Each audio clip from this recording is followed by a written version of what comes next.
Alright, this will be the challenge quest for Amita Tillion's Lost Chapter. And this one is very easy when using the boosted characters, and of course you're going to use the boosted characters. So yeah, this one's pretty easy. I have Terra at 0-3 with an LD and all of her character boards. And that's probably overkill for this fight, quite frankly. I have Amita Tillion at 1-3 Ingot with an LD and all of Amita Tillion's character boards. And I have Deuce at an unrealized EX, haven't given it a book yet. And Deuce's LD and all of the character boards. And still going to absolutely destroy this because, yeah, Amita Tillion's just bonkers for this fight. So, Deuce.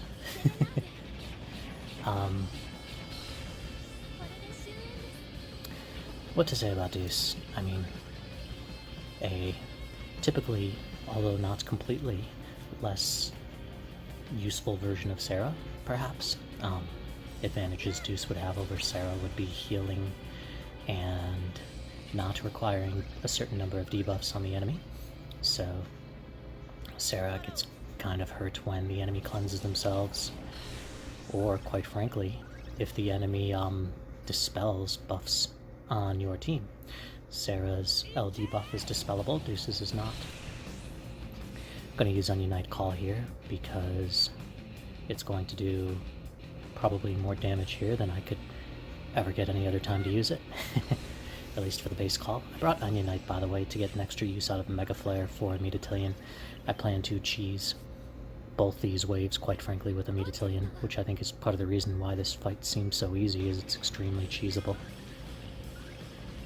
As are plenty of fights when you have Amita Tillion, and the orb does not require the boss to take a turn.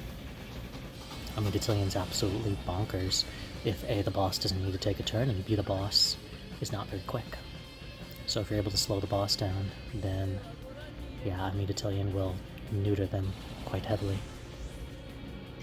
So I think Amita Tillion's being a little undersold by the community right now, but I don't really know what the future entails because I don't really look into it that much, so maybe that's just me, I don't know.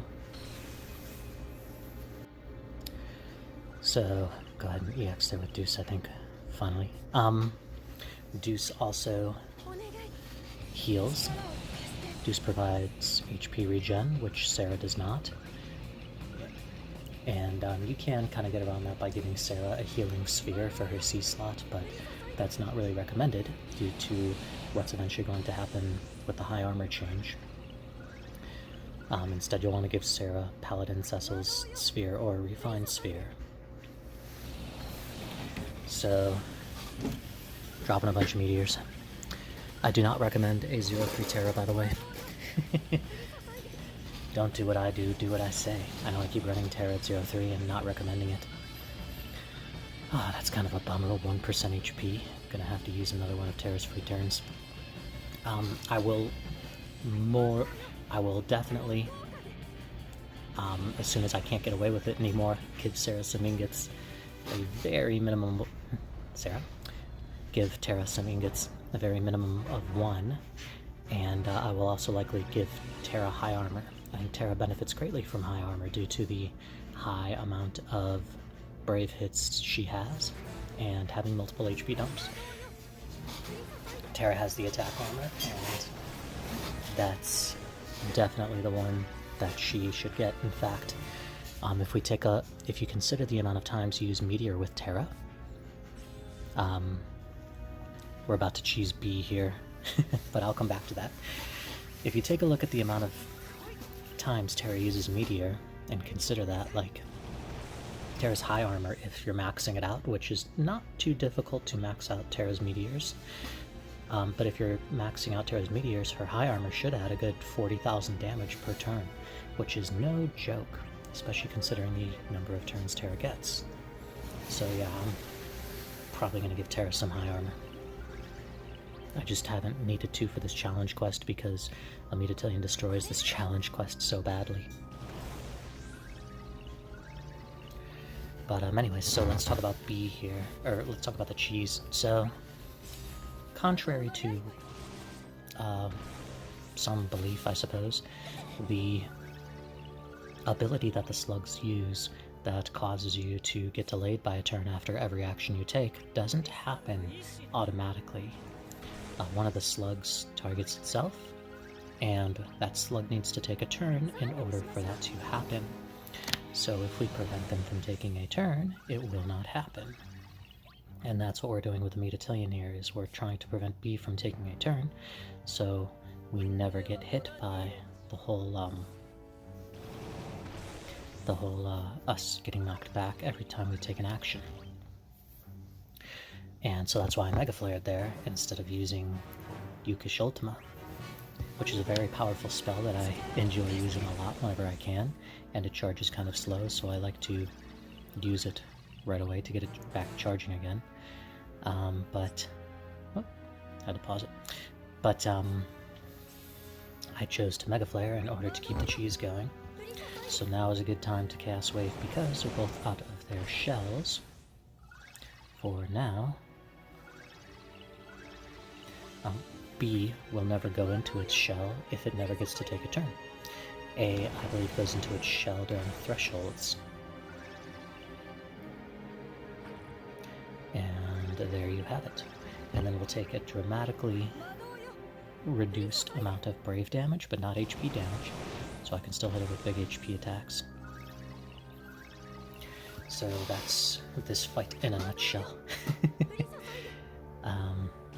Chaos difficulty fights are made extremely irrelevant by LDs and LD boards nowadays.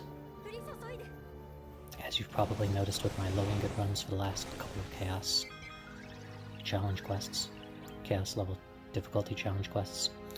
So, talk about Deuce a bit. I'm gonna be honest, I don't have a lot of experience with Deuce. Pulled her LD in probably about 100 tickets, and I had over 900, so I was like, whatever, might as well. Anyone who has Sarah or Paladin Cecil has all the reason in the world to not pull for Deuce. My Paladin Cecil and Sarah are both 3-3. I'm going to see if I can get away with keeping Deuce at 0-3, since Deuce gains very little from ingots and gains very much from her LD and LD boards. Oh, so this was interesting. I brought Arciela for the speed down debuff. Or I should say the Arciela call for the speed down debuff to make a Metatillion's turn deletion more effective. Probably should have pulled it out way earlier. Definitely should have, but whatever. At least I remember to eventually pull it out. And so, yeah, that's as far as I am with Deuce. Like, I don't have a lot of experience with Deuce. But I'm going to give Deuce a shot at 0-3 and see if I can run her with some budget as a budget character or budget support. Deuce doesn't have an HP damage up for anyone. Terra's not going to care about that because Terra provides her own HP damage up, or at least care about it less if she's hitting very hard. But Deuce provides, I think, 120% attack up for magic users if you combine the attack up and magic attack up stats that Deuce provides, as well as a 30% brave damage increase for magic users. So that's a lot. However, I don't believe that's going to stay that much higher than other supports that we get in the near future for very long. So, yeah, I mean, she's... You can definitely skip Deuce with no regrets. But hey, you know, when you have 900 tickets... I mean, I guess I could have pulled on Waka, because that debuff is pretty interesting, but I didn't feel like fully building up Waka. And I can't run Waka at 0-3. Waka really needs those ingots, quite frankly. So we use Ramu's summon here. Probably didn't even need to, but we did. I'm gonna be honest, I don't do anything really all that special this run, I feel like. It's just Amidatillion destroys it so badly that I kind of brain dead did this. Didn't really have to use my brain much. I don't even remember if I use all of Terra's Chaos Waves by the time this is over. So, one of the big complaints people have about Amidatillion is the 4-framed debuffs that Amidatillion brings, which aren't wonderful. I think they're all a 20% modifier, so 20% defense down is certainly pretty pathetic at this time of the game. 20% initial brave down is nothing to really go to town with. 20% speed down and turn rate down is less terrible, but still not that wonderful. It's better when it's combined, and like I said, Amidatillion does burrow with slower enemies, so at least there's that. And then as far as the debuffs, I think they're pretty manageable. A good example of this would be when I took Amidatillion, Kais, and Ultimisia to the final stage of Transcendence 1. There was definitely some debuff management going on between those three, and I was able to do it. Personally, my biggest issue with Amidatillion is the lack of modifiers and damage. So, what I mean by that is Amidatillion does hit hard with brave attacks due to the fact that Amidatillion gets higher brave damage on debuffed targets, but Amidatillion doesn't have multiple HP dumps. So, somebody like, well, Terra, but why would I compare Amidatillion to a full-out damage dealer? But yeah, Terra has multiple HP dumps. Amidatillion doesn't. I don't know who I'd compare Amidatillion to. I guess most unique characters like Amidatillion won't have multiple HP dumps, but that's the biggest problem with Amidatillion. Garland, I think, is around the corner, and Amidatillion will do quite well with Garland. But I think most people are going to run Garland, Terra, Yang for that cheese.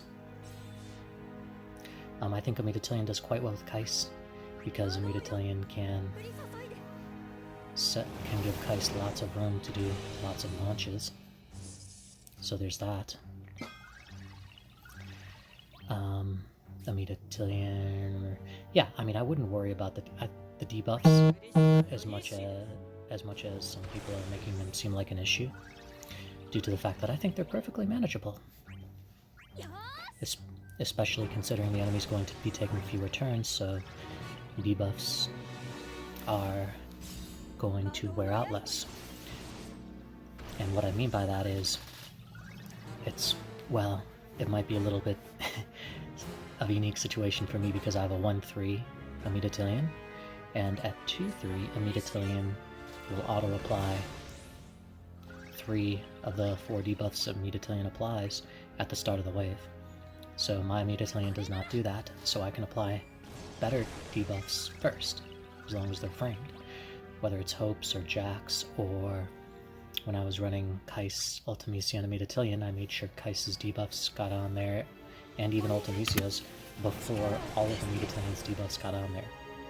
And I made sure what, in my opinion, Amidatillion's most useless debuff was, the initial Brave Down, was the last one to get applied, which comes from Amidatillion's LD. Anyways. So, you know, I think Amidatillion's pretty easy to manage as far as the debuffs. You just have to put a little bit of thought into it, so I wouldn't worry about it too much. Really, the big question is going to be either does the enemy need to take turns, because Amidatillion really does shut that down, or is there someone else you'd just rather run instead?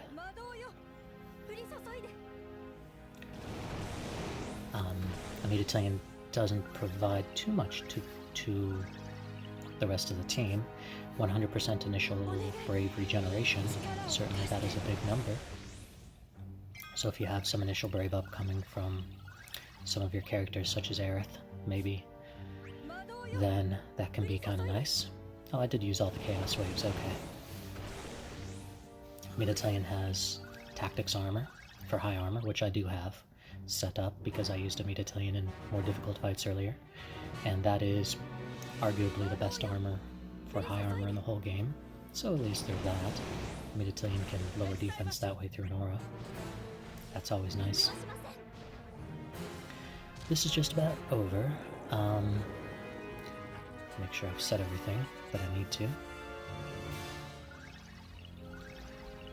Yeah, I think I have pretty much said everything that I need to. I plan on giving Deuce a shot at 0-3.